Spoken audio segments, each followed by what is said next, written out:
আপনি আমাকে কথা বলতে দিবেন না, আমি কথা বলবো আপনি গুলি করে মারবেন। আমাদের এদের অনেকের জন্মই হয় নাই, তখন আপনারা এখনো এদেরকে রাজাকার বলেন। আপনার লজ্জা করে না আপনারা এই বাচ্চাগুলিকে এই কথাগুলি বলেন? এই আন্দোলনকে এভাবে প্রতিহত করাটা কি আপনার কাছে যৌক্তিক মনে হয় কিনা? কোন আন্দোলনকে?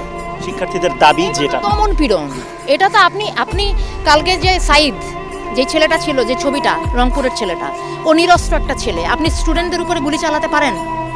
আপনি ছাত্রদের উপরে, নিরস্ত্র ছাত্রদের উপরে কোনো অবস্থাতে আপনি গুলি চালাতে পারেন? এটার জবাব প্রশাসনকে দিতে হবে। বাংলাদেশের মানুষ এটা জানতে চায় যে আমরা একটা প্রাণের কথা বলবো, একটা দাবি তুলবো। আপনার সেটা পছন্দ না হতে পারে, আপনি বাহাস করেন আমার সাথে। আপনি আমাকে কথা বলতে দিবেন না, আমি কথা বলবো আপনি গুলি করে মারবেন। ও একটা মায়ের বাচ্চা, ও একটা বোনের ভাই, আপনি ওকে মেরে ফেলছেন। এটা একটা কথা হলো? এটা কিছু হলো? এইটাকে আপনি বলবেন? এইটাকে আপনি স্বাধীনতা বলবেন? আমি কিভাবে আপনি কি এইখানে আপনি এই প্রশ্ন তুলবেন যে রাজাকার নাকি কি? এগুলি হচ্ছে আপনারা বহুদিন ধরে এই কার্ড খেলে যাচ্ছেন, মুক্তিযুদ্ধ আর কি। আমাদের এদের অনেকের জন্মই হয় নাই, তখন আপনারা এখনো এদেরকে রাজাকার বলেন। আপনার লজ্জা করে না আপনারা এই বাচ্চাগুলিকে এই কথাগুলি বলেন? আপনারা লজ্জা করে না যে কেন এই ছাত্র গোষ্ঠী এরকম একটা আশ্রম? আপনারা কোথায় কিছু একটা ন্যায্যতার, কিছু একটা অধিকারের কথা বললে আপনারা বলেন যে রাজাকার। আরে আশ্চর্য কথাবার্তা! আমার স্বাধীন দেশে আপনি আমাকে, আমি আমার ন্যায্য অধিকারের কথা বলবো, আপনি কথায় কথায় আমার মুখে ছুঁড়ে মারবেন রাজাকার, কথায় কথায় ছুঁড়ে মারবেন রাজাকার। এটা কি ফাইজলামি?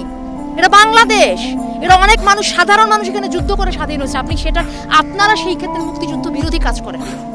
যারা কথায় কথায় রাজাকার শব্দটা ব্যবহার করেন, আপনারা নিজেরা আজকে বাংলাদেশের স্বাধীনতার পরিপন্থী মানুষ। আপনারা চর্চা করেন, শিখে আসেন, এই বাচ্চাদের কাছে শিখে আসেন স্বাধীনতা যুদ্ধ কাকে বলে। ওরা করছে সংগ্রাম, ওরা রাস্তায়, এবং আপনারাও করেন আপনাদের জায়গায়। দোহাই লাগে, আপনারা আপনাদের কাজ করেন।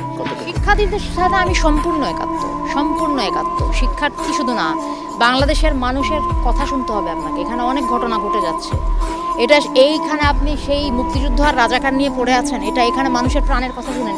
রিক্সাওয়ালারা কয়েকদিন আগে 400 টাকা হলো মরিচের কেজি, সেটা নিয়ে শুনেন। কুড়িগ্রামে বন্যা হচ্ছে, সেটা শুনেন। হ্যাঁ, মানুষ একটা মেডিকেল কলেজে গিয়ে দেখেন সাধারণ মানুষের একটা চিকিৎসা পেতে কি, আপনাদের একটা শ্রেণীর মাথা ব্যথা হলে তারা সিঙ্গাপুরে দৌড় দেয়, আর আমার দেশের মানুষ মানে ক্যান্সার হয়ে গেলেও বা যে বড় বড় চিকিৎসার পয়সা না, এরা করবে না চিকিৎসা। আপনি কি বলেন এটাকে? এটা কি স্বর্গরাজ্য?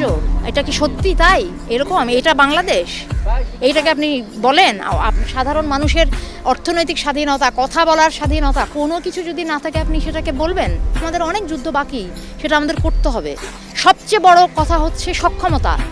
আপনি কি একটা সাধারণ মানুষ হিসেবে অনুভব করেন যে আপনি স্বাধীন, আপনি একটা সুন্দর জীবনযাপন করতে পারেন এখানে? স্বাধীনতার বোধ?